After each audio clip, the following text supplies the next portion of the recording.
L'intelligence, on en parle beaucoup, l'intelligence, qui est un petit peu à la charnière entre pas mal de domaines scientifiques, neuro, et qui aboutit à qui va aboutir en tout cas à traiter dans la dernière partie de mon exposé sur les pistes qui permettent d'améliorer, de favoriser ce qu'on ne savait pas il y a 30 ou 40 ans d'ici, donc la neuroplasticité du cerveau. On verra ce que c'est par après, neuroplasticité. On en a un peu parlé ce matin, évidemment, mais on complétera un peu notre information en cours de route. Voilà, neurosciences, neuronutrition, voilà un petit peu le plan de la journée, le plan de 7 heures, pardon. Donc, on va parler d'intelligence d'abord, ensuite de neurosciences, neuronutrition, en 4 parties. Donc, 4 parties. Et nous allons démarrer maintenant avec l'intelligence. L'intelligence, elle est très vaste. Il y a l'intelligence scientifique, il y a l'intelligence émotionnelle, il y a l'intelligence sociale. Il y en a toute une flopée là-dedans, bien sûr. Chaque spécialiste a sa petite définition là-dedans. Il faut bien faire des choix. J'en ai retenu 3. L'intelligence psychopédagogique, donc celle qui est ici au-dessus, donc celle-ci, l'intelligence psychopédagogique. La philosophique, pourquoi pas, une approche un peu inhabituelle des choses. L'intelligence scientifique, c'est sur celle sur laquelle nous nous appuyons pour faire nos évaluations scientifiques, donc pertinentes, bien sûr valides. Et puis comment évaluer, important également. Je ne passerai pas trop de temps là-dessus, mais enfin, ça permet de dire aussi comment est-ce qu'on pratique une bonne évaluation, qu'est-ce qu'il ne faut surtout pas faire là-dedans, à quoi ça sert finalement de faire un test de QI. Ça veut faire un test de QI, ça va qu'on a 120, 130, 140, peut-être parfois même 145 ou 150. C'est bien, mais c'est surtout ce qui se cache là derrière qui est important là-dedans. C'est ce que je veux dire. En fait, quelle est l'utilité de faire cela? C'est ce qu'on va exposer. Alors, l'intelligence psychopédagogique, maintenant, c'est un modèle. On en a discuté encore une fois ce midi. C'est le modèle, un petit peu, l'intelligence. Ici, il est mis au pluriel. Est-ce que c'est une intelligence qui réunit toutes ces intelligences partielles ou est-ce que ce sont des intelligences multiples? Moi, je crois que c'est un panel, c'est un consortium de données qui permettent d'évaluer une intelligence intéressante. C'est Gartner qui a mis ça au point, qui a développé ça aux États-Unis. Gartner est un professeur de cognition à Harvard, université que tout le monde connaît aux États-Unis. Il y a quand même du beau monde qui est sorti de là, quand même, non? Les Obama sont sortis de là, oui. Qui encore Zuckerberg, je crois, qui est sorti de là. Bill Gates est sorti de là également. Donc voilà, c'est quand même une université qui a bien classé dans le classement des universités. Gartner a étendu un petit peu, se rendait compte qu'à l'école, il y avait des carences, il y avait des failles, qu'il fallait sortir un petit peu du système traditionnel et intégrer quelque part des données que l'on intègre très peu dans le milieu scolaire tel que nous le connaissons en Belgique, en France, dans pas mal d'endroits du monde en tout cas, à englober, si vous voulez, le pouvoir, les vertus, les émotions. À l'école, il ne faut pas trop d'émotions, il ne faut pas parler trop d'anxiété, autrement vous êtes vite un petit peu catalogué. Voilà. Mais Gartner introduit toutes ces compétences complémentaires dont on a besoin pour faire un individu multiple, en tout cas, qui a des compétences, en tout cas, pas uniquement purement scientifiques. Voilà, son modèle est ici. Donc Gartner, vous avez l'intelligence linguistique. On a parlé ce matin un petit peu cerveau gauche, cerveau droit. C'est vrai, mais c'est pas tout à fait comme ça, mais il y a beaucoup de ça là-dedans. Il y a quand même de la communication entre les deux. Mais malgré tout, les aires de fonctionnement sont surtout ici. Linguistique, tous ces mots, il a parlé de l'aire de Broca, l'aire de Wernicke, tout ça, c'est à gauche.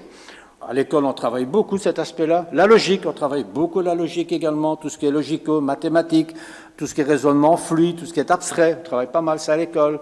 Et oui, je sais bien qu'on fait un peu de gymnastique, mais enfin, bon, on n'est pas des champions quand même, 2 heures par semaine, c'est pas énorme. Il y a des pays qui font beaucoup plus que ça.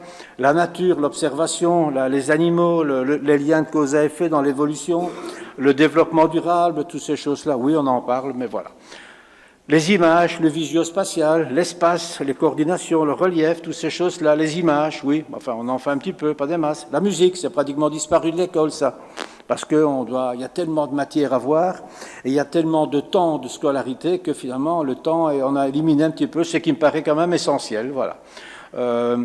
La dynamique, l'interpersonnel, comment l'autre fonctionne, comment est-ce que je me positionne, comment l'autre me perçoit, donc les relations interpersonnelles, donc les compétences sociales, pas beaucoup de temps, on donne cours, voilà. Réflexion sur soi intrapersonnelle, comment je fonctionne, ce que je ressens, quelles sont mes émotions, qu'est-ce qui m'angoisse, qu'est-ce qui me rend joyeux, qu'est-ce qui me permet quelque part de me sentir bien avec moi-même. Quand je suis pas bien, qu'est-ce que je dois faire? Toutes des petites réflexions qui sont importantes et que l'école a déversées à l'extérieur. Ah, il faut aller chez les psys, ah, il faut aller chez les neurologues, ah, il faut aller chez les pédopsychiatres, voilà, voilà. Quand ça va pas trop bien, je crois que tout ça. Il y a des écoles qui ont bien compris que le modèle de Gardner est un excellent modèle. Je prends des exemples en Suisse notamment, en France également. Je connais très bien des écoles qui fonctionnent en Espagne maintenant, sous le modèle des intelligences multiples. Et c'est programmé. Donc il y a toute une série d'activités que les enfants pratiquent en maternelle et à l'école primaire pour tâcher de développer au maximum ces multiples compétences dont on a tous besoin, bien sûr, dans la vie, à des degrés divers, évidemment. Hein. Voilà. Alors maintenant, un autre modèle, l'autre modèle, on reviendra sur le modèle de Gardner après, du moins la partie technique et scientifique. Un autre modèle, vous direz, qu'est-ce qui me parle d'Edgar Morin, lui ici dans un match. Edgar Morin, donc sociologue, philosophe français, un peu marginal, comme ça, un peu type qui pense un peu différemment des autres. On l'aime ou on ne l'aime pas, mais enfin c'est comme ça, un type qui a une pensée un peu décentrée par rapport à la pensée commune. Je ne vais pas vous lire tout ça parce que ça prendrait trop de temps, mais sa définition me paraît très intéressante. L'aptitude à s'aventurer avec de la stratégie, etc., avec le maximum de certitude, prudence, un sujet qui ne se laisse pas duper par les habitudes, par les craintes, donc attention, pas de crédulité excessive, je ne crois que ce que je constate, que ce que je vois, je suis prudent, donc je doute comme ça quelque part là-dedans, je ne me laisse pas prendre aux apparences, c'est quelqu'un qui est prudent, qui analyse bien les choses, et qui se développe dans la lutte permanente contre l'illusion et l'erreur. Donc, je dirais c'est très littéraire, etc. Mais je crois que c'est une excellente définition du parfait chercheur qui ne doit pas s'atteler à la pensée commune, qui doit toujours remettre en doute. Le bon chercheur, c'est celui qui doute tout le temps. Cherchez, je doute. J'ai trouvé ça, mais est-ce que c'est bien vrai? Est-ce que d'autres laboratoires pensent la même chose que moi? Est-ce que je n'ai pas des biais dans mon échantillonnage? Tout ça, donc il faut toujours être très, très, très prudent là-dedans. Voilà. Donc c'est une approche qui paraît très détaillée et très intéressante. Par contre, ceci, l'évaluer, ça me paraît difficile, vous savez. Alors ce qu'on fait, les scientifiques, il a bien fallu, on a développé un peu les batteries de QI, l'intelligence, etc. C'est surtout l'ensemble des aptitudes qui sont cognitives, la réflexion, intellectuelle, comme on veut, requise, pour acquérir des connaissances, acquérir acquis. Donc c'est à la fois de l'acquis et de l'inné, l'intelligence, de l'acquis, de l'inné, l'intelligence, afin d'exploiter ces connaissances pour résoudre des problèmes. En synthétisant de manière très, très lacunaire, bien sûr, c'est pouvoir s'adapter à des situations nouvelles, capacité d'adaptation. Il y en a comme ça qui ont une capacité de rebondir, de décentrer la pensée, et de s'adapter à des situations nouvelles. Ça, c'est une forme plutôt scientifique de l'intelligence. Et qu'est-ce qu'on fait? Vous avez un modèle qui a été développé par Carroll. Il y en a plusieurs, vous savez, il y a plusieurs modèles là-dedans. Celui-ci, c'est celui qui fait référence sur lequel s'appuient les batteries de tests de QI, les batteries de Wechsler, dont le collègue a parlé ce matin. Là, vous avez l'intelligence fluide. L'intelligence fluide, c'est un peu l'inné. Je l'ai ou je ne l'ai pas. J'ai le sens de l'orientation, je ne l'ai pas. Je sais réfléchir, j'ai de la logique. Je sais induire à partir d'une connaissance, j'ai induit des connaissances. C'est très, très peu impacté par les connaissances, par la lecture, par l'entraînement. On l'a ou on ne l'a pas, je dirais, c'est un peu inné, c'est un peu comme ça, pour simplifier les choses. L'intelligence cristallisée, c'est important, c'est le langage, cristallisé dans les mots. Les mots ont du sens, je comprends, je fais des liens, je sais raisonner. Là, c'est très influencé par le milieu socioculturel, par les connaissances, donc très important. Celui qui lit a souvent quelques longueurs d'avance à l'école primaire sur celui qui ne lit pas. C'est un peu comme ça. Certains ont une mémoire auditive très bonne, mais en général, les bons lecteurs sont des gens qui ont une bonne intelligence cristallisée. En général, lire, il faut comprendre en même temps, bien sûr. Alors, il y a toute une série d'autres facteurs ici qui sont rassemblés en deux indices. L'indice de mémoire de travail, on va en parler tout de suite, qui permet de mesurer les capacités d'attention et de concentration auditive de l'enfant ou de l'adulte, et la perception visuelle aussi. On peut analyser également l'attention et la concentration visuelle. Voilà. Tout ça se met sur une échelle qui est une échelle dont on va voir un petit peu après la répartition bientôt. Voilà. Ce qu'il faut faire pour faire un bon QI, je vais très vite là-dessus, D'abord faire une courte anamnèse, c'est important, comprendre qui j'ai devant moi. Chaque individu est un prototype, je dirais. Quel est son parcours scolaire, comment ça se passe à l'école, les copains, la vie sociale, etc. à l'école, avec leurs relations sociales, la relation affective avec le prof, c'est important. La famille est-elle famille d'origine, famille recomposée, famille déstructurée, famille en difficulté, etc. Dans la famille, c'est important de voir le parcours. Donc, une analyse systémique est indispensable. La santé prématurée, pas prématuré, enfant en bonne santé, trouble de quoi? Est-ce qu'il a le sommeil est de bonne qualité? Est-ce qu'il a eu des infections parasites? Est-ce qu'il fait de la bronchite chronique? Tout ça, c'est intéressant de savoir, ça. Tiens, le parascolaire, il en fait? Il n'en fait pas? Ah, monsieur, il en faisait beaucoup avant, maintenant il ne veut plus rien faire. Ah bon, voilà. Donc tout ça, c'est important. Et qu'est-ce qu'il fait comme activité parascolaire? Du football, du jeu d'échecs, etc. Voilà. D'abord, comme après, faire un bilan quantitatif. Là, les batteries de Wechsler sont actuellement les seules batteries qui ont pertinence sur la place publique, sur la place scientifique. Il y a beaucoup d'autres. Vous trouvez des QI sous forme d'aujourd'hui, vous ferez des QI sur Internet. Tout ça, c'est bien amusant, mais c'est ludique, c'est amusant, rien de plus, tout simplement. Voilà. La troisième phase doit être qualitative, autrement ça ne sert à rien. Ah, ici, monsieur, votre enfant, il a un QI de 122, ou il a 115, ou il a 138, ou il a 144, c'est bien. Et après, qu'est-ce qu'on fait avec ça? Rien. Ce qui est important, c'est de mettre en évidence aux parents, un feedback aux parents, c'est indispensable. Les ressources et les faiblesses de l'enfant, est-ce que les ressources sont globales? Est-ce qu'elles sont partielles? Est-ce qu'il a des déficits? Pourquoi a-t-il des déficits? On explique pourquoi. Et alors on doit dégager, il faut que ça serve à quelque chose quand même, autrement ça ne sert à rien. Est-ce qu'il a comprendre son profil, conseils personnalisés, qu'est-ce qu'on peut faire pour l'aider, quelles sont les remédiations possibles, est-ce qu'il faut refaire un complément de logopédie, est-ce qu'il faut faire un complément de graphomotricité pour le dépanner, est-ce que quelque part il ne faudra pas l'encourager à lui donner de la lecture, est-ce que la méthode de travail, comment est-ce qu'il travaille dans le fond, voilà. Donc tout ça, le réorienter, s'il est mal orienté, ça m'est arrivé plusieurs fois de dire, écoutez, là, il vise trop bas, il est capable de faire plus, ou alors là, il vise trop haut, il faudra remettre un peu le curseur au bon endroit. Donc ça sert à ça. Voilà. Se limiter, comme certains font, ça existe en Belgique, bien sûr, à la phase uniquement qualitative. Il y en a qui passent leurs mains comme le singe sur la place de Mons. Là. Toi, je vois que tu es HP. Ça n'a aucun sens, ce genre de truc-là. Il y a quand même des outils qui servent à mesurer des choses intéressantes. Comme, voilà. C'est un non-sens, c'est purement... Voilà. C'est subjectif, mais bon, voilà. Chacun fait ce qu'il veut dans la vie. Alors maintenant, quels sont les outils qu'on peut utiliser? C'est les outils de David Wechsler. Wechsler est un Américain qui a développé ça à Columbia, New York, etc. Donc là, vous avez une évaluation quantitative. La qualité psychométrique de cette batterie-là est absolument testée scientifiquement à Louvain par Jacques Grégoire, l'Université de Louvain, et à Paris-Descartes pour le testing belgo-français, voilà, francophone, voilà. Donc voilà, il faut revalider parce que comme c'est développé aux États-Unis, les questionnaires sur le verbal, etc., évidemment, il faut adapter ça. Aux États-Unis, on ne connaît pas nécessairement quel est l'auteur de Tintin, mettons, c'est normal. On ne connaît pas non plus certains référents historiques non plus que nous avons. Ça se réfère au modèle de Carroll, grande richesse clinique, comme je vous ai dit. Alors, les trois batteries, rapidement. Vous avez la batterie pour les enfants en bas âge, ici. En dessous de 4 ans, ça n'a pas de sens. Ici, c'est valable de... Moi, je crois que je ne fais jamais. Qu'en dessous de 4 ans, ça n'a aucun intérêt, mais il y en a qui le font. C'est ridicule parce que l'enfant n'a pas la disponibilité requise dans la durée que pour faire ça de manière correcte. Entre 5 ans et 5 ans et demi, 6 ans, c'est ici. Une fois qu'on arrive à 6 ans et demi, 7 ans, ça passe là. Il y a une nouvelle batterie qui est sortie, là, en 2016. Voilà. Il faut toujours utiliser la dernière batterie en date parce que l'intelligence est un facteur qui évolue comme ça avec le temps. Je n'ai pas le temps de développer l'effet Flynn ici, mais voilà. On sait que l'intelligence évolue d'à peu près de 3 à 5 points tous les 10 ans, à peu près, voilà. Donc, pas pour tous les subtests, mais pour la majorité des subtests non verbaux en tout cas. Donc, il faut tâcher d'utiliser la bonne batterie en cours. Et pour les adultes, vous avez à partir de 16 ans jusqu'à pratiquement 80, 79 ans, 11 mois, et je ne sais pas très bien, voilà. Après, on est considéré comme étant en stress, voilà, c'est qu'autre chose. Alors, la batterie, ça vous la connaissez tous, la batterie, la répartition de Gauss, on en a parlé, je ne vais pas m'étendre trop là-dessus. 130 est ici avec une répartition équivalente, vous avez les pourcentages, 50% entre ceux-ci, l'écart type est de 15 points ici, mais enfin voilà. La plupart des gens connaissent ce genre de courbe. Et de toute façon, vous pourrez revoir tous ces documents-là, j'ai oublié de le dire en commençant.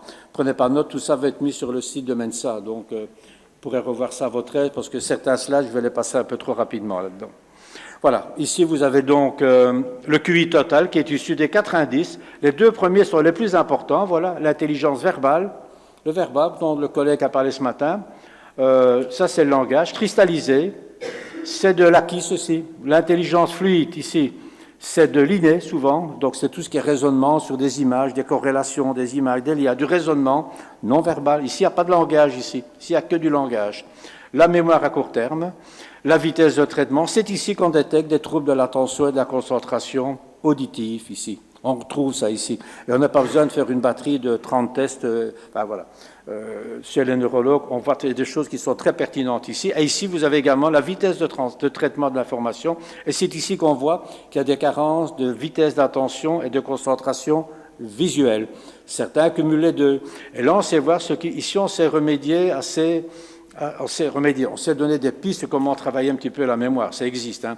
Ici, on s'est donné des pistes également. Souvent, chez la plupart des enfants HP, c'est vraiment typiquement là-dedans, la graphomotricité défaillante chez eux. Donc, je pense que je raisonne, je rumine dans ma tête, le transfert de l'information pour moi écrire est souvent un peu carencé. Donc, il y a de la rééducation, il y a de l'entraînement, c'est de la gymnastique graphique à faire, bien sûr, pour cette catégorie d'enfants. Voilà.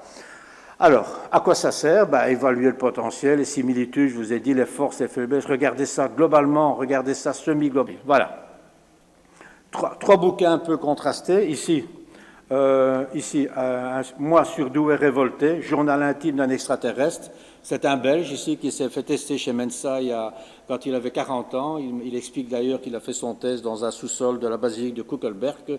Voilà, il a fait son test chez Mensa. Il apprend qu'il a 130 et une chic, je crois. Et puis voilà, ça lui fait tout un remaniement, un bouleversement.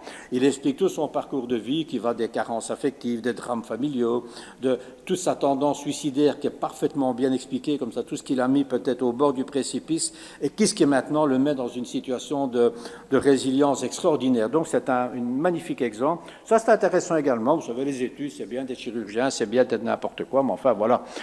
Tout le monde n'a pas la chance de rater ses études. C'est un excellent bouquin également, comme quoi c'est pas toujours le diplôme qui permet de vous épanouir et de trouver sa place dans la société. Olivier Roland, comme ça, explique tout son parcours. C'est une brique, hein, fameux bouquin, ça ici. C'est un autodidacte passionné qui fait un parcours extraordinaire. Ça, c'est un Italien sur l'hypersensibilité, mais je n'ai pas le temps de m'attarder là-dessus. Deuxième, les neurosciences maintenant. Neurosciences.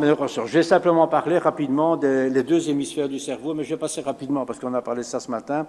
Le neurone, très rapidement, parce qu'il y en a qui connaissent, d'autres qui vont découvrir les choses. La plasticité neuronale, qu'est-ce qui fait que ça passe, qu'on peut parfois refaire des nouvelles connexions, et qu'est-ce qui parfois qu'on peut développer de nouveaux neurones là-dedans, et qu'est-ce qui permet de faire la transition entre les neurones? Ce sont des neurotransmetteurs. Voilà.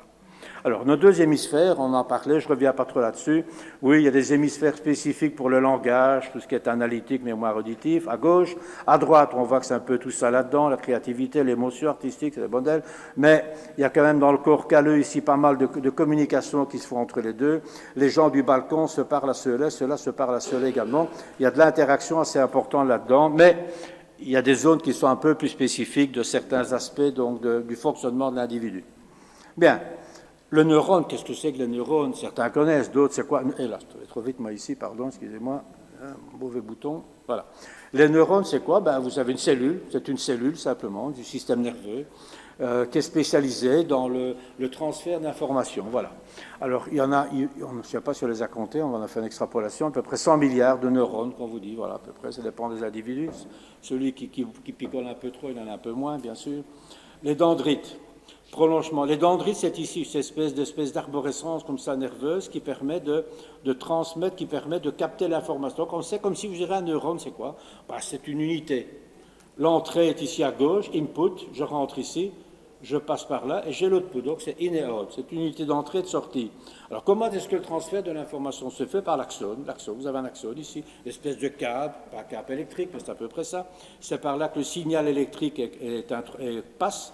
Hop, le signal électrique passe et il arrive sur quoi? Sur des zones qui sont ici au bout. Ce sont des synapses. Et les synapses, c'est des régions où, tiens, le signal électrique qui est électrique ici dedans, l'impulsion là-bas se transforme, transmet, donne une impulsion comme ça et permet de faire un transfert chimique de l'information d'une cellule qui vient d'ici à une autre cellule. Voilà, donc l'électricité, chimie, etc., ça permet d'aller vers une autre fente minuscule, qui est un autre synapse. Voilà.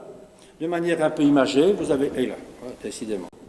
Voilà. Donc, ce qu'on a ici, donc vous avez tous les composants classiques d'une cellule, avec, voilà, ici vous avez sur la droite la sortie, l'appareil de Golgi, on va pas développer tout ça maintenant. Vous avez ici le câble, la connexion, le gros câble qui sort ici, par une gaine, ici qui est entourée d'une gaine de myéline. Donc le signal électrique passe ici dedans, voilà, clac, et puis rap dans la synapse. Et la synapse, c'est ici quelque part, vous avez tout le bouquet là, et qui va attacher de se connecter avec une autre cellule, avec tout un transfert d'informations. Ici, c'est électrique, là-bas, vous avez chimique. Alors, dit autrement, vous avez ici la première cellule, le premier neurone qui est ici, ça passe par là. Vous vous connectez ici, voilà, vous avez ici des transferts d'informations à ce niveau-là, c'est grossi. Et puis vous passez, boum, boum, boum, boum, voilà. Donc nous sommes une espèce d'énorme câblage comme ça qui passe d'une information à l'autre.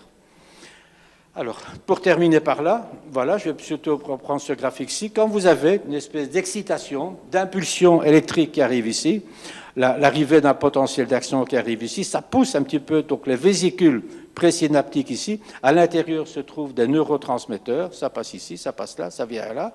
Ah, vous avez ici une impulsion. Une impulsion, ben voilà, ça donne une poussée, une espèce de décharge qui fait que ça va venir ici. Vous avez ici donc la sortie des neurotransmetteurs qui vont venir un petit peu se connecter sur les récepteurs de l'autre partie de la synapse. Si vous avez une impulsion électrique beaucoup plus forte, un peu, la fréquence est plus élevée, regardez, on voit la fréquence, l'impulsion, l'amplitude est la même, mais la fréquence est beaucoup plus importante, l'excitation est plus importante, vous avez un transfert d'informations. Ici, vous avez une forte modification de l'activité, ici une faible modification de l'activité. Et ces neurotransmetteurs, c'est quoi ces neurotransmetteurs?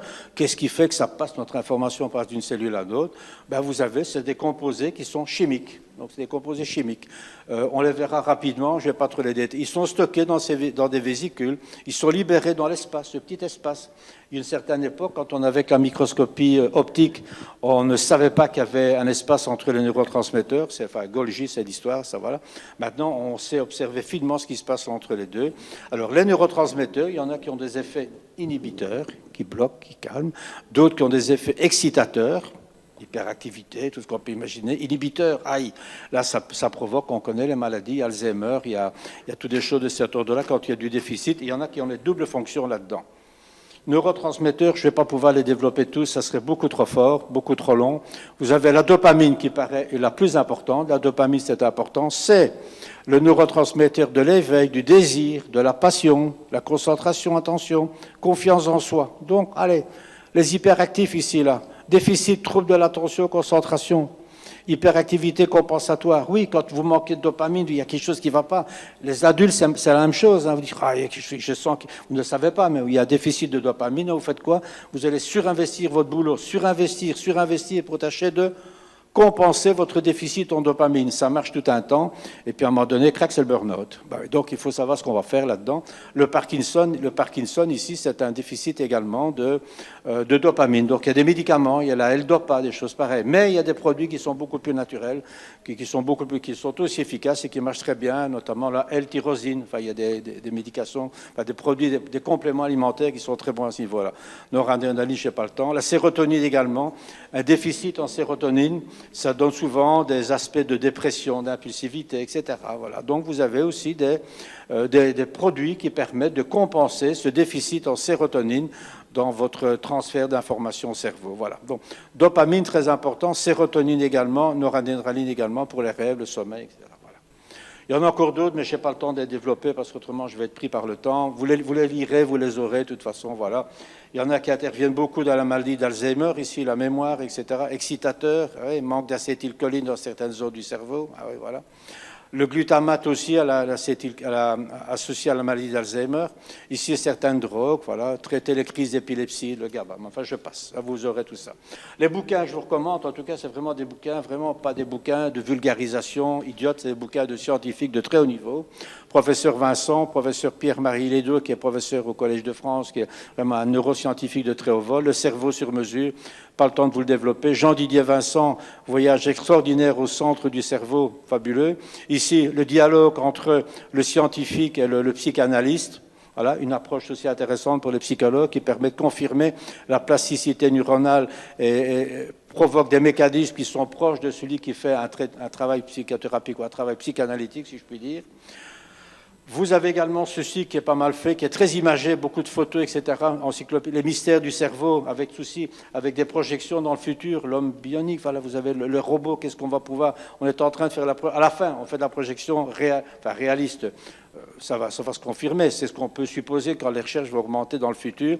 Les étonnants pouvoirs de transformation du cerveau également, un psychiatre qui s'appuie sur des expériences de rencontres avec des patients, et voilà, etc. Voilà. Alors, deuxièmement, la neuronutrition, maintenant la neuronutrition, l'alimentation. Ben oui, l'alimentation, c'est aussi une espèce de discipline qui est très développée, enfin, qui commence à prendre de l'ampleur maintenant, au carrefour des neurosciences, de la nutrition, de la psychologie moderne, donc on est un petit peu là-dedans. Les objectifs, c'est souvent de pouvoir trouver des outils de thérapie, de prévention, pour optimaliser les fonctions cérébrales, pour tâcher de traiter, vous verrez que la gamme est longue, hein, des souffrances. Dire, mais qu'est-ce que c'est que la nourriture avec la maladie mentale? Minute, non. Les souffrances d'ordre psychique et neuropsychiatrique, maintenant, sont prises en compte et on sait les liens indirects, les corrélations. Hein. Ce n'est pas des hypothèses, hein, ce sont des choses qui sont vérifiées scientifiquement entre la bonne alimentation et certaines maladies psychiatriques très lourdes. Il me reste qu'un quart d'heure. OK. Alors, les bons régimes alimentaires, je vais passer un peu tout ça en revue. Vous avez, pour vérifier un petit peu votre statut micronutritionnel, une bonne prise de sang bien détaillée par un médecin qui maîtrise bien tous ces produits-là, c'est encore la meilleure des choses. Et là, vous pouvez voir, tiens, il me manque un peu, moi, il y a un déficit modeste ou très fort de magnésium, peut-être du fer, du zinc, des vitamines D, aussi des oméga 3, voilà. Ça, c'est important. Ça intervient, tout ça, dans la production des neurotransmetteurs. Donc, on sait remettre un peu toute cette dynamique en marche. Maintenant, ça, c'est très simplifié, c'est très vulgarisé, mais ça vous donne une idée de réflexion. En tout cas, voilà. Il y en a qui vont être contre, et je comprends très, très bien, parce qu'il y a toujours, dans toute chose, il y a à boire, il y a à manger. Le matin, un petit déjeuner en protéines, un œuf est très bon. Voilà, un œuf de protéines, tout simplement, avec peut-être un peu de jambon ou des choses pareilles, pourquoi pas. Mais pauvre en sucreries. L'indice glycémique, vous avez un coup de pic de glycémie pour vous dégringoler très bas, vous avez le coup de pompe en très peu de temps. Donc voilà, limiter au minimum, en tout cas, je ne dis pas qu'il ne faut pas manger glucides au petit déjeuner, mais limiter quand même, voilà. Midi, protéines, classique, hein, de la viande, du poisson et des légumineuses, le soir, riche en légumineuses, voilà. Si vous avez un coup de faim au milieu de la journée, au lieu de manger un Mars ou une baguette, etc., des noix, des amandes, certains fruits également sont très bons en cours de journée, boire également, tout ça c'est important, voilà. On passe trop s'attarder là-dessus. Deuxième truc sur lequel je vais insister également, l'écosystème intestinal, le microbiote intestinal, très essentiel pour tout ça.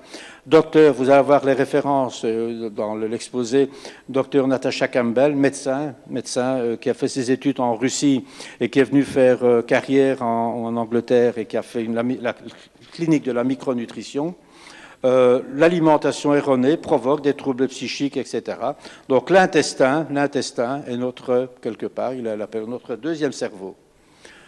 Voilà, les nourritures essentielles, avant de passer au suivant, les nourritures essentielles d'un cerveau, elles sont ici, hein, vous avez le matériel, l'alimentation, Hippocrate ne disait jamais rien d'autre, il y a déjà pas mal de temps d'ailleurs, il y a plus de 2500 ans, que ta nourriture, vous connaissez la formule sans doute, ton médicament soit dans ta nourriture, affective, sensorielle, psychologique. C'est un petit peu tout ça qui va apparaître dans les pistes ici. Alors, la quatrième partie maintenant, on va regarder de manière très simple quelques pistes que tout le monde ne peut pas faire en permanent, mais que l'on doit tâcher de privilégier au maximum. Là, je crois que je vais commencer par le carburant. Voilà, le carburant, comme un véhicule, comme tout ça, un bon carburant, la neuronutrition. Tout ça est critiquable parce qu'il y a 36 régimes sur Internet, sur les bouquins, etc. Ce sont des choix qui me paraissent un peu par ordre chronologique important. Méditerranéen, crétois, c'est la bonne, voilà, je crois que c'est une bonne approche, très facile à faire, pas compliqué. Régime d'Okinawa, médecin français Jean-Paul Curtet, elle a investigué là-bas au Japon. Régime GAPS, médecin anglais là, qui a fait des découvertes importantes sur l'impact de l'alimentation, l'activité physique. On va les passer en revue. Donc la lecture, la musique, le cerveau, la méditation et n'oublions pas les activités parascolaires. Alors maintenant, l'alimentation régime crétois, c'est tout simple. On trouve ça dans tout bon magasin d'alimentation. L'idéal, Vous me direz, oui, mais monsieur, vous savez, tout ce qu'on bouffe comme saloperie maintenant, c'est vrai. Enfin bon, est-ce qu'on peut manger que du bio? Ben oui, on peut manger du bio, mais enfin, on ne trouve pas du bio partout. Voilà. Son jardin, c'est excellent, on fait ce qu'on peut là-dedans. Les salades, des légumes, les noix, voilà, tout ce qu'on voit ici, une bouteille de vin, c'est très bon, une bouteille de pinard, c'est pas mauvais. Les flèches, c'est disparu. Évitez toutes ces choses-là. Le poisson, excellent. Les viandes blanches, etc. Tâchons de manger le plus naturellement possible, sans pesticides. C'est encore ce qu'il y a de mieux, mais bon, on fait ce qu'on peut. Hein, voilà. Alors maintenant, les conseils. Ça, c'est vraiment des livres à lire pour ceux qui sont intéressés par cela. Michel Delorgeril, donc c'est un chercheur, un médecin, chercheur au CNRS en France, qui le nouveau régime méditerranéen, c'est excellent, c'est vraiment le bouquin. Il est agréable, c'est un bouquin scientifique, mais très agréable à lire et accessible à tout un chacun. Il n'y a aucun problème là-dedans, c'est très bien écrit. Le régime crétois, professeur Renaud, celui qui a fait des liens pertinents, français, mais qui est parti, fait toute sa carrière aux États-Unis, qui a travaillé sur le régime crétois là-dedans, qui s'est rendu compte que, tiens, les gens qui avaient des problèmes cardiovasculaires, finalement, en Crète, comment ça se fait en Crète, ils ont moins de problèmes, alors finalement, ils mangent gras. Et le système de santé n'est pas des meilleurs là-dedans, donc il y a quand même un problème là-dedans. Ah ben non, le régime crétois, malgré tout, ça dépend des contenus des aliments et pas nécessairement un régime là. Donc ceux qui vivaient qui s'alimentaient avec le régime crétois étaient en meilleure santé cardiovasculaire, nettement mieux que ceux qui étaient nourris avec des régimes lac, etc. Voilà. Les recettes, c'est très bien foutu, un petit bouquin. À partir de 4 ingrédients, on peut facilement faire des petits plats bien appétissants à partir de produits que l'on trouve en général chez nous, sans problème. Bien, régime Okinawa, je ne vais pas trop m'attarder là-dessus, vous allez aller voir, c'est un petit peu une philosophie de la vie. Au Japon, on mange, pour dire les régimes crétois, donc des aliments peu variés, les aliments variés, peu caloriques, mais très riches en nutriments, avec des algues également, il y a tout ça là-dedans. Qu'est-ce qu'il y a dans le régime d'Okinawa? Surtout des végétaux, 70% de légumes et de céréales, 5 à 7 légumes, du riz, quinoa, du thé, des aromates, des épices, les fruits plutôt rares, du poisson avant tout, peu de viande et peu de produits laitiers. Grande consommation d'algues. On trouve des algues chez nous maintenant aussi. Hein, voilà. Cuisson très douce, très peu de sucre et de sel, et l'huile de colza pour les salades, etc. L'huile de coco. Pour tout, on peut cuire le matin. Moi, je cuis l'œuf avec l'huile de coco. L'huile d'olive, extra vierge, si possible. Le gluten, toutes des choses qui ne soient pas nécessaires, en quantité très limitée. En tout cas, les glucides, pourquoi pas, mais enfin, pas de manière abusive. En tout cas, Jean-Paul Curté, Parcours Okinawa. Vous irez voir sur Internet, c'est passionnant. Les bouquins,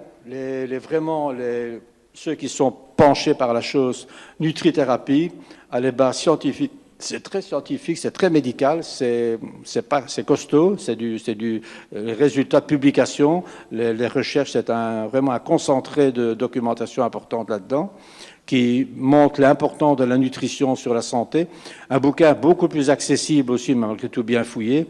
Toute une série de recherches, nouvelle édition. Voilà, vous avez tout ce programme, vous avez des recettes là-dedans. Et puis le grand livre du régime Okinawa, des personnes qui ont écrit des recettes, etc., 100% concret. Voilà, c'est 3 bouquins qui paraissent intéressants. Le régime GAP, ça c'est le régime de notre médecin qui vit aux États-Unis, la clinique, qui a fait des liens très pertinents entre notre façon de manger, donc le IN, ça va dans notre système digestif, et là, les deux ensemble font que tout dépend, ça a un impact considérable sur notre santé mentale et notre santé physique, le syndrome entéropsychologique. Qu'est-ce qu'elle nous dit, elle? Elle a expérimenté, ça ne sort pas de sa boîte de Pandore là-dedans, non. Elle a expérimenté que l'alimentation, sur sa patientèle, l'alimentation avait des impacts considérables sur la schizophrénie. La schizophrénie? Ah oui, la schizophrénie, bien sûr. Voilà. L'autisme, la dyslexie, le TDAH, la dépression, l'hyperactivité, la dyspraxie, comme ça, tout ça est détaillé dans un bouquin qu'il faut lire. C'est vraiment prouvé, montré scientifiquement, voilà les cas. Vous avez des analyses de cas, vous avez des extraits de publications là-dedans qui expliquent bien comme ça ce rôle capital de notre carburant sur le cerveau. Voilà. Il ne faut pas oublier que ça, ce sont des règles de vie, mais on ne sait pas toujours les appliquer, bien sûr, parce que voilà, l'alimentation moderne est ainsi faite. Hein. Attention aux toxiques alimentaires, les glutamates, donc le E621, tous ces machins qu'on met dans les chips, dans les plats préparés, pour tâcher de vous en faire manger beaucoup plus. Hein, quand vous parlez des chips, vous êtes occupé, là, oh merde, j'ai fini le paquet. Ben oui, on est vite pris dans l'histoire là-dedans. L'aspartame, là, il y a du poids, il y a à boire, il y a à manger là-dedans, il y a les pour, il y a les contre. Voilà. En tout cas, il y a des publications qui disent que ça a de l'impact avec la fibromyalgie, l'hyperactivité. De toute façon, les sucres pour les hyperactifs, il faut les réduire, pour tout le monde d'ailleurs. Mais enfin, voilà. Mais ça a de l'impact, on ne sait pas très bien. Là, il y a de la controverse scientifique. Les colorants, il y a les colorants totalement autorisés et recommandés, aucun problème. Il y a des colorants qui sont plus douteux, qui sont autorisés, mais on dit qu'ils sont quand même tolérés. Tolérés, il y a doute là-dedans. Il y a ceux qui sont interdits. Il faut aller voir. Hein. Il y a quelques années, on a en évidence toute une série de colorants qui sont bien sûr à exclure, mais qui se retrouvent encore comme ça dans pas mal de produits. Les antibiotiques indirects, je ne parle pas des antibiotiques par voie classique, ici c'est par voie non médicale, tout ce que les animaux d'élevage encaissent, les animaux d'élevage, tout ce qui est un peu les poissons, les crustacés d'élevage, les fruits, les légumes, les céréales, on transmet une série de bactéries résistantes là-dedans. Voilà. Le régime alimentaire, je vais passer un petit peu, tout ce qui influence la flore intestinale. Je vais simplement relever ceci. On peut avoir recours comme traitement, le syndrome au recours aux probiotiques, ici les probiotiques, donc tout ce qui permet antibiotiques, probiotiques, qui permet de remettre de la flore intestinale dans votre intestin. Le recours au TMF, au transfert de matière fécale, technique qui est vraiment éprouvée et qui fonctionne maintenant. Donc, je ne dis pas qu'on vous transfère dans l'intestin. Si, en fait, on filtre quelque part des matières fécales d'un donneur sain. On prend le liquide, quelque part, on ne vous dit pas de boire une gorgée de purin, c'est pas ça que je dis, mais on vous met un tuyau dans la bouche, gastro-intestinale, on injecte ce liquide là-dedans dans votre estomac, donc voilà, ça ne me fait rien du tout, votre estomac, du coup ça part dans votre intestin, etc., et ça regarnit votre flore intestinale. Bien souvent, après une semaine, les effets sont partis, votre intestin est regarni un petit peu de tout ce dont il a besoin. Voilà, parfois il faut 2 ou 3 reprises, mais ça se fait de plus en plus. Voilà. Alors ici, le bouquin que je vous recommande pour ça c'est le bouquin de référence ici de syndrome entéropsychologique, c'était traduit en français. Vous voyez un petit peu tous les titres, Campbell. Vous avez, il n'y a pas Campbell en Angleterre, aux États-Unis également, David Perlmutter qui a écrit « Ces glucides qui tuent votre cerveau ». Il écrit un bouquin également, L'intestin au secours du cerveau. Choisissez les éléments qui soignent et protègent votre cerveau. Donc, des laboratoires comme ça complètement complémentaires. Et puis, vous avez un bouquin qui est très agréable, qui est très beau, de magnifiques photos. À partir de quelques ingrédients, on peut travailler un petit peu tous ces dérèglements un petit peu psychologiques avec des recettes bien appétissantes. Voilà. L'activité physique pour le corps est excellente. Je n'ai pas le temps, je vais passer là-dedans parce que je crois que le temps est écoulé. L'endurance, tout ça, c'est très bon. L'activité physique pour le cerveau, ben oui, on voit très bien tout ça, l'imagerie médicale, que l'exercice physique retarde l'atrophie, donc la régénérescence de volume et de poids du cerveau. Ceux physiquement perdent beaucoup moins de matière grise, qu'on a vu ce matin, qui abrite le neurone, et de matière blanche que les sédentaires. Donc l'exercice physique, je ne dis pas qu'il faut faire des marathons, marcher, faire un petit peu d'exercice, bouger, tout ça simplement, c'est excellent. N'oublions pas également l'exercice rythmique, les ondes alpha. Je n'ai pas le temps de développer les ondes alpha, ça prendrait trop de temps. C'est un effet antidépresseur, toutes ces choses-là. Un effet, ça produit de la dopamine. La dopamine, c'est ce qui manque chez les TDAH. Donc faisons tous ces exercices un petit peu de physique régulièrement, tous les jours. Les enfants devraient faire un peu de la marche à pied, du vélo ou des choses comme ça, pas avoir une bécane sur pédalo chez soi, comme ça, voilà. Alors, on continue là-dedans. N'oublions pas les vertus de la lecture, parce que ça va être fini. La lecture, maintenant, est éprouvée à Yale, l'université de Yale, Becca-Levy, Yale, voilà, aussi l'université américaine. Un échantillon énorme de 3600 personnes. La mortalité, ça vaut le coup quand même, non, 20% inférieure chez ceux qui lisent des bons lecteurs par rapport aux non-lecteurs, voilà. Indépendamment de l'affluence. Donc, la lecture entraîne et fait progresser les facultés cognitives des individus. Ça protège les neurones et ça développe une meilleure hygiène de vie. La lecture est excellente. Une autre université aux États-Unis publiée dans Brain Connectivity très récemment, la lecture sur l'échantillon, assez important aussi, provoque une augmentation notable et durable du nombre de connexions neuronales. Donc vous encouragez cette gymnastique, cette plasticité, cette neurogenèse au cerveau. Lecture. Qu'est-ce qui reste encore? La musique. La musique, c'est excellent. La musique, j'ai fini, il me reste 5 minutes. Ça va. Je crois que ça va être scarpe, mais ça va. On va y aller. Alors, la musique et le cerveau, donc ça stimule, ça aide la mémoire de travail, le cerveau, ça permet la musicothérapie, il y a pas mal de choses là-dedans, voilà. La pratique d'un instrument, les gosses en bas âge, le plus tôt possible, faites-leur pratiquer un instrument, ça augmente le nombre de neurones, d'activité, les dendrites sont beaucoup plus actifs dans ceux qui pratiquent l'instrument chez les autres, donc ça aide. Ça veut dire quand ils doivent réfléchir à l'école pour d'autres concepts que la musique, ça aide, les connexions sont meilleures, donc la transmission de l'information est plus pertinente. Il est maintenant prouvé que, là aussi, États-Unis, Université de Californie du Sud à Los Angeles, la formation musicale est associée à de meilleures capacités linguistiques et mathématiques a des QI plus élevés, il y a une plus grande réussite dans les études. Avant, on vous disait, si on fait de la musique, on augmente son QI. Ouais, mais enfin, bon, c'était pas très prouvé, on disait ça, on pensait que. Maintenant, on sait que c'est vrai maintenant. On a des études sur des enfants de 80 donc 6 à 7 ans, 3 groupes contrastés, et vous avez des résultats qui sont bien probants. Vous avez des choses de cet ordre-là, mettons, regardez. Ici, le nombre de dendrites actifs, 75 000 jusqu'à 12 ans. Ça va, hein, il faut commencer tôt, 5 ans, 6 ans, tout ça, bon, bon, bon, bon, bon, voilà. On voit qu'à partir de 12 ans, 13 ans, ça va encore, et après, tout doucement, ça commence à diminuer, voilà. À 20 ans, c'est toujours bon, hein, il faut le faire, on peut très bien commencer, il n'y a pas d'âge pour commencer la musique, mais plus on commence tôt, plus on a des connexions, en tout cas, votre câblage neuronal est performant. Alors, les bonnes lectures, je ne vais pas les détailler, je n'ai pas le temps. Hein. Pierre Lemarquis, un Français de haut niveau, sérénade pour un cerveau musicien, c'est super. Olivier Sacks aussi, un psychiatre passionné de musique, etc., de neurosciences, etc., qui développe un peu toutes ces choses-là. Il écrit un autre bouquin qui est très bien sur la psychiatrie, L'homme qui prenait sa femme pour un chapeau. Pas lu ça, non? C'est pas mal, c'est amusant. Hein, voilà. Il y a aussi Daniel Evitine aussi, un scientifique français très bien, aux États-Unis, par exemple, des États-Unis, qui a travaillé sur des différentes musiques. Hein. Il a travaillé sur les musiques des Rolling Stones, de Simon et Garfunkel. Il a travaillé également avec les musiques de Bach, de Mozart, de Rachmaninoff. Enfin voilà, pas mal de choses. C'est une belle encyclopédie de la musique qui nous fait découvrir au travers de ses passions musicales. Ça, c'est très technique, une espèce de publication, de recueil de publications scientifiques en neuropsy, psychologie cognitive. Vous avez Bernard Le Chevalier, le premier là-dedans, qui a écrit un magnifique bouquin sur le cerveau de Mozart, le génie de Mozart. Pourquoi? Parce qu'il y avait telle et telle chose là-dedans, à partir de ses travaux sur l'imagerie fonctionnelle. Ça, c'est très scientifique également. Ça, bon, c'est pas facile à lire, ça ici, mais enfin voilà. Ça, c'est agréable, et ça, ceci est très agréable à lire. On termine maintenant j'ai terminé la musique en tout cas par Tomatis, certains connaissent Tomatis. Tomatis était traité de charlatan, de tout ce qu'on peut pendant des années, parce qu'on ne connaissait pas, qu'est-ce que c'est que ce médecin ORL qui croit qu'il va faire des miracles avec ses casques et ses oreilles électroniques. Maintenant, les gens la bouclent, hein, parce qu'on sait bien qu'il avait raison avant l'heure. Hein, mais bon, à l'époque, vous savez, quand on a travaillé avant l'imagerie médicale fonctionnelle, vous étiez non scientifique, hein, voilà. Maintenant, on sait que ce qu'il a fait, il avait raison. Les graphes, les aigus qui stimulent le cerveau, tout ça, il a découvert. Il a découvert qu'il y avait des liens contournables. Quand vous avez une oreille carencée, votre voix est carencée également. Voilà. Moi, je parlais certainement beaucoup plus aigu il y a quelques années. En vieillissant, la courbe des aigus s'atténue là-dedans. C'est normal, c'est un peu logique. Donc, on ne peut exprimer vocalement, il y a une courbe audio-vocale, que ce qu'on entend quand il y a une perte auditive. Alors, je n'ai pas le temps de développer, mais l'oreille droite est une oreille essentielle pour le fonctionnement de la parole.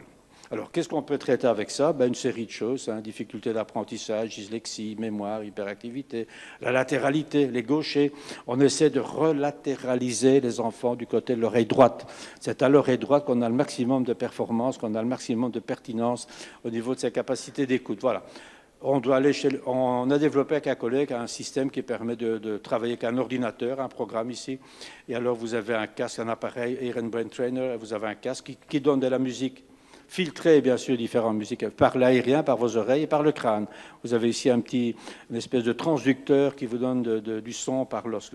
On envoie d'abord à l'os, à la boîte crânienne qui est en contact de résonance avec l'oreille interne, et puis on passe ensuite avec l'oreille moyenne ici. Donc c'est une espèce de vraie gymnastique du cerveau. Bien, ça c'est un exemple de personne qui est là, mais ça je vais passer. Voilà, les bouquins de Tomatis, je vais les passer, vous les aurez. Je ne peux pas les détailler, on n'a pas le temps. Pour passer, voilà, tout ça aussi, ça non plus, je n'ai pas le temps. La dernière partie maintenant, oui, mais il me reste combien? 1 minute? C'est fini? Ok, allez, voilà. Alors, on va terminer par cela, la méditation. La méditation, je crois que ça convient à tout le monde. Tout ce qu'on a vu avant, c'est très bien. Moi, il y a 15 ans, vous m'auriez parlé de méditation. J'aurais dit, ça va, méditation, ce que tu me vois faire, voilà, ça, je n'aurais pas fait. Mais bon, voilà, je me dis, qu'est-ce que c'est que ça, cette fantaisie, encore un truc de transcendantal. Ça, il y avait tous ces trucs à l'époque là-dedans, pas fait. Mais, les choses sont évoluées. Et on voit, quand on lit pas mal de choses, développe de nouveaux circuits neuronaux, peu importe l'âge, ça permet de s'apaiser. Oui, vous me direz, s'apaiser. Oui, mais la relaxation, le yoga, la sophrologie, tout ça, pourquoi pas. C'est vrai, tout ça, c'est bon, hein, j'ai rien contre ça. Mais ceci, l'avantage de ceci, c'est quand on apprend, on peut le faire n'importe où chez soi, quand on a envie, à la toilette, au boulot, au bureau, en mangeant, dans le bus, à l'aéroport, des choses pareilles. Ça permet de se recentrer sur soi et surtout d'évacuer le stress, de contrôler ses émotions. C'est une forme de contrôle des émotions. Quand je sens que je vais un petit peu, ça m'agace ici, je vais monter dans les tours, stop coco, voilà. Donc je vais faire un petit peu, tâcher de redescendre le curseur de manière raisonnable. Et si je sens qu'ici, bon, je suis un peu tissonné, j'en ai marre, il n'y a rien qui tourne, j'ai l'impression que c'est la journée et tout va à l'envers aujourd'hui pour ça. Oh, je vais déprimer. Avant de désespérer, oh stop mon ami, doucement, rien n'est jamais trop grave, on remonte à un niveau normal, on récupère un peu les choses, voilà. Donc la méditation est quelque chose d'essentiel et que tout le monde peut pratiquer. Alors qu'est-ce qu'on peut faire pour faire de la méditation? Je vais vous donner les bouquins, vous les connaissez certains, ceux qui ont des gosses connaissent ça. Hein. Calme et attentif comme une grenouille, c'est pas facile. Parce qu'il faut du temps, les gosses ne sont pas toujours disponibles. Souvent, on a le temps de faire ça que le soir avant de les mettre aux plumes, mais aux plumes, ils sont énervés, ils sont agacés. L'enfant au potentiel a souvent des peurs un peu nocturnes, un petit peu d'anxiété, c'est pas toujours facile. Je sais que c'est pas simple. Il faut trouver le bon moment. Les enfants ne sont pas toujours disponibles pour se calmer. Il faut que le parent le fasse avec. Il faut faire avec lui. Ici, ça c'est pour un petit peu une autre version de Kaiser Greenland pour les enfants également. Ça pour les ados. Les ados, il faut les convaincre. Parce que les ados, ne devez pas les embêter avec des machins pareils. Mais bon, voilà. Ça marche. Alors, ce que je trouve excellent pour les adultes, il y a l'auteur de la méthode ici, John Kabat-Zinn, américain, Méditer sans Wilson. Il y a chaque fois des CD avec tous ces, sauf celui-ci n'a pas de CD. Mais tous les bouquins que j'ai vus ici ont des CD qui sont très bien faits. Ici, c'est pas mal, mais je trouve que 4 heures avec Bernard Giraudot, Dieu et son âme, ça me paraît un peu long et un peu casse-pied. Voilà. Par contre, ici, Christophe André, Méditer jour après jour. Il y a 25 leçons, un bouquin qui est admirable, des tableaux classiques, il analyse avec vous voyez des choses que vous ne voyez pas quand vous regardez le tableau. Il nous fait voir des choses, non? Il nous fait rentrer en pleine conscience et vous avez un CD de 10 leçons avec une voix qui est assez amusante, assez charmante. Il a une voix qui a un petit arrière-accent méditerranéen. Pendant que vous écoutez, vous entendez un petit peu de soleil provençal en même temps, ce qui n'est pas désagréable. Voilà. Donc Christophe André, vraiment, je trouve que c'est le meilleur de la clique. Oui, ça c'est un petit bouquin qui coûte pas cher du tout. Il est connu, hein, Ilios Kotsou, mais enfin voilà, c'est bien fait aussi. Alors je terminerai par ceci, les activités parascolaires, je termine maintenant pour du vrai, je vous jure. Renouer du lien social, il faut que les enfants fassent des activités, il faut trouver lesquelles, bien sûr. Hein. Mensa Young, maintenant, qui est en plein dynamisme avec notre ami Thierry, là-bas dans le fond, qui est aux commandes de tout ce week-end. Voilà. Les ateliers HP, excellent, les ateliers HP aussi. EHP Belgique, une association de bons goût. Les mauvais, je ne les ai pas cités, hein, vous n'avez qu'à les deviner. Hein. Voilà. Les associations sportives, il faut faire du sport. Ça dépend des enfants. Hein. Il y a des gosses qui ont 2 pieds gauche, 2 mains gauche, ne les embêtez pas à faire du football, bon Dieu, ne les embêtez pas avec ça. Hein. Du théâtre, mouvement de jeunesse, stage de créativité, c'est au cas par cas. Il faut trouver quelque chose. L'école, il faut les nourrir en dehors de l'école. Les adultes, pourquoi pas reprendre des études, si on a envie, pourquoi pas. Il y a des moyens maintenant, enseignement à distance, il y a pas mal de choses possibles. Hein. Et puis, on est dans un parcours académique un peu classique, on peut prendre des études à 25, 30, 40, 50, 60 ans. Hein. Je sais bien qu'à Mons, avant de quitter, je travaillais à l'université de Mons en psychologie clinique, il y avait un monsieur qui était gérant de banque, il venait de prendre sa retraite, il a 60 ans. Enfin, je vais pouvoir faire des études qui me bottent et je vais devenir psychologue. Pas pour travailler, pour me faire plaisir. Il me dit simplement, j'ai envie de comprendre des choses qui m'ont toujours frustré toute ma vie. Voilà. Plaisir personnel, la photo, du bricolage, du jardinage, utilitaire ou créatif, danse, chant, cuisine, balade, des activités, ce que vous faites aujourd'hui. Vous avez consacré positivement votre samedi, voilà, par affaire dire ici, pour tous. N'oubliez pas de prendre soin de vous. La méditation est excellente. Prenez soin de vous.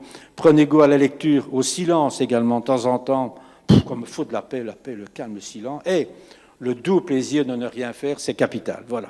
Je termine par la dernière slide avec un surdoué qui m'a accompagné toute l'école primaire et qui m'a permis de faire des études primaires, tant bien que mal, mais c'était quand même. Voilà. C'est notre ami Luc et Luc. Et je vous remercie de votre attention. Voilà.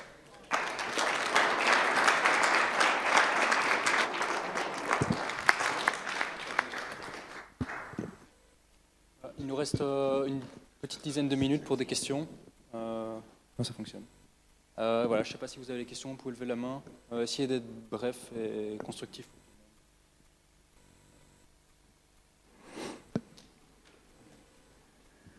Une question un peu plus pratique, mais tous les livres qui sont dans le slideshow, est-ce qu'il y a une liste ou quelque chose comme ça? Parce que ça m'intéresse, mais je n'ai pas noté tout. Écoutez, j'ai oublié de vous le dire, mais le slide, en fait, tout le montage va être mis sur...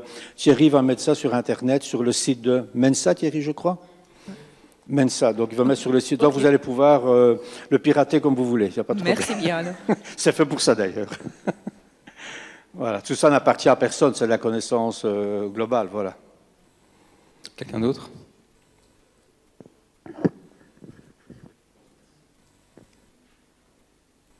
Pas de questions?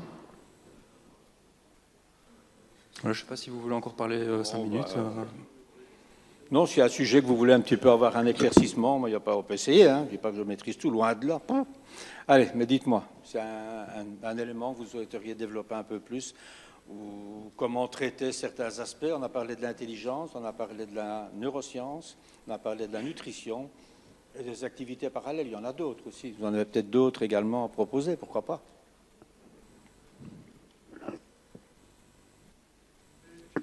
Oui?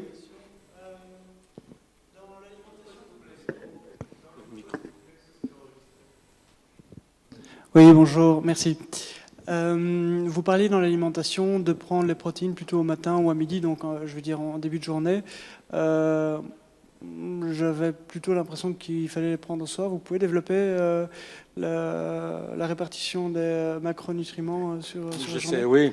Il y a des théories qui veulent qu'on prenne ça le soir ou des choses pareilles pour l'assimilation la nuit, etc. Oui.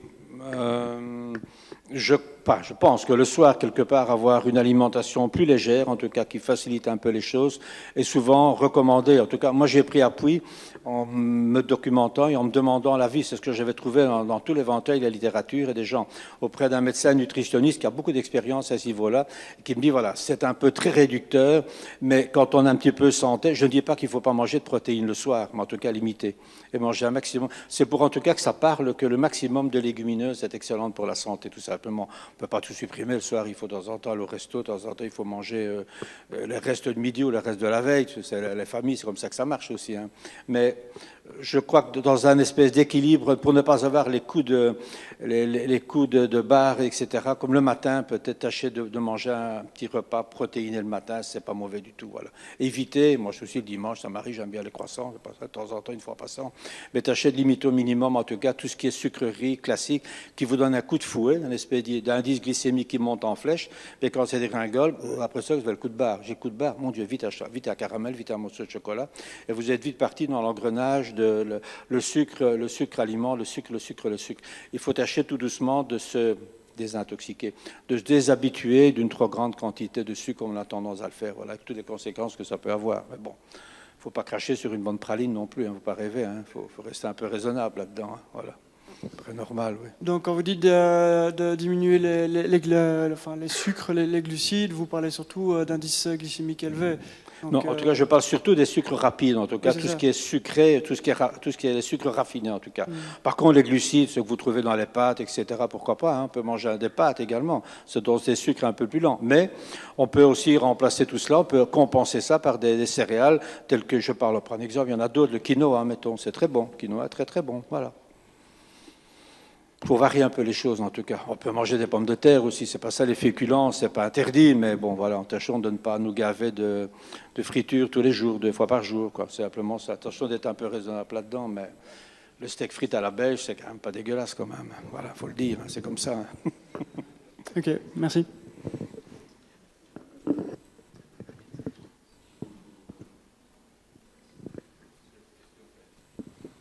Pierre, c'est peut-être une question bête, mais... Il n'y en a pas. Si. Mais de toute façon, ce qui me tracassait un petit peu, c'est, bon, vous parlez de lire, c'est bon pour le cerveau.